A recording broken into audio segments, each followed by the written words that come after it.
In this video, tutorial number 2, exploring the WordPress admin interface, we're just going to look at some of the components in what's called the back end, the editing area for the contents that are displayed on the San Diego High School alumni website.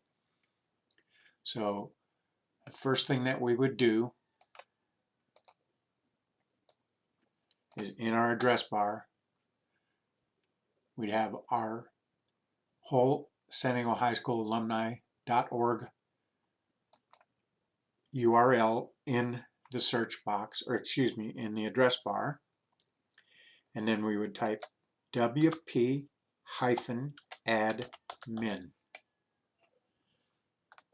Hit enter.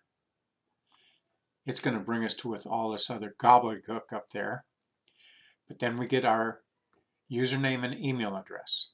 A username and email address will be assigned to whoever the alumni designates as the new website administrator or administrators.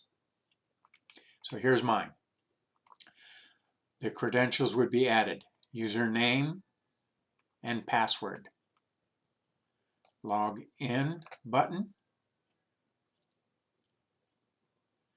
And we see the back end interface now.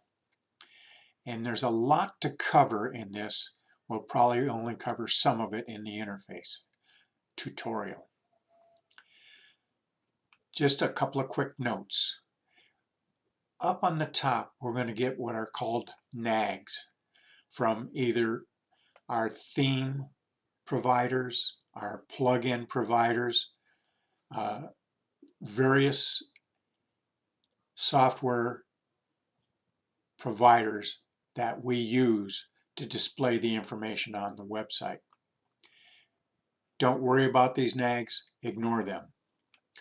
One very important thing though is we have a plugin called WordFence installed.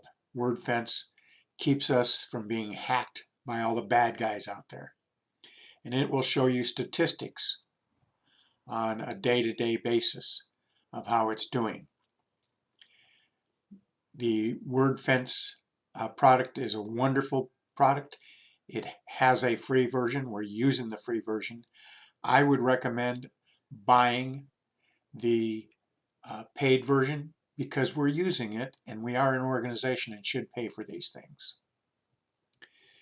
So on the left, we have various things that we can view and use.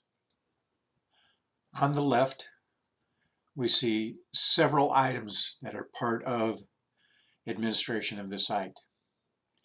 We spoke in the previous video, video number 1, about posts and pages. So to create, copy, revise any of these, we would use these two menu links on the left. So let's take posts for instance.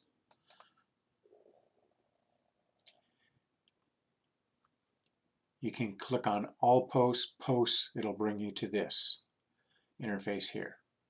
Again, don't worry about nags at the top. So here are some posts. We saw the Spring 2021 newsletter on the front page. So let's look at that one. We're going to open it up. You can either use this edit link or just click on the menu item or the title of the post. We use what is called Page Builder. Page Builder allows us to design pages that are very mobile friendly.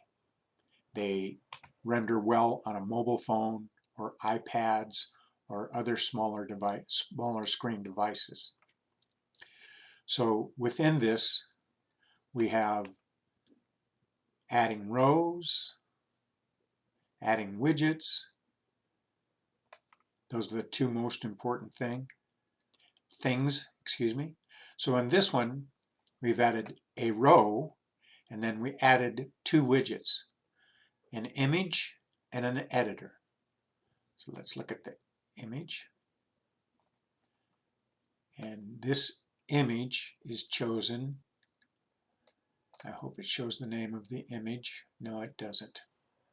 So if you wanted to add an image, you would just choose the image and it will install it.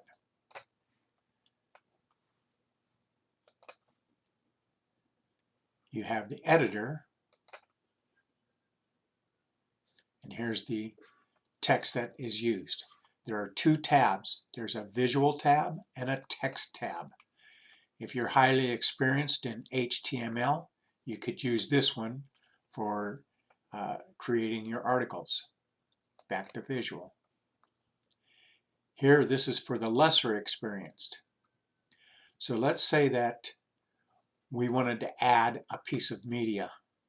In this case, we did. We added a full-page version showing our alumni newsletter, that spring newsletter. To add media, you click on Add Media, and here are a bunch of pictures, but there's also our spring newsletter. You could filter your media items. If you only want to look at PDFs, you could click here, and now you only see your PDFs. If you only want to look at images, you could click that. You have a nice search bar. Let's see if Eddie comes up. You see that? I typed in Eddie and got all the pictures that had Eddie in the picture's name. I'm going to close this. That is the basic of doing one of the editing portion of one of these. There's also a very important part. It's called featured image. You want to put a featured image on every page. So you just, I'm not going to remove this one, but if there was not an image here, it would say add featured image or something like that. And you would add it just like you did an image on a page. Okay, so those are the very basics. Now, when you add posts or add pages, it's always good to copy an existing page and revise it, because if you do that, most of the hard work is done for you and you just change the information. We're going to do that in another video.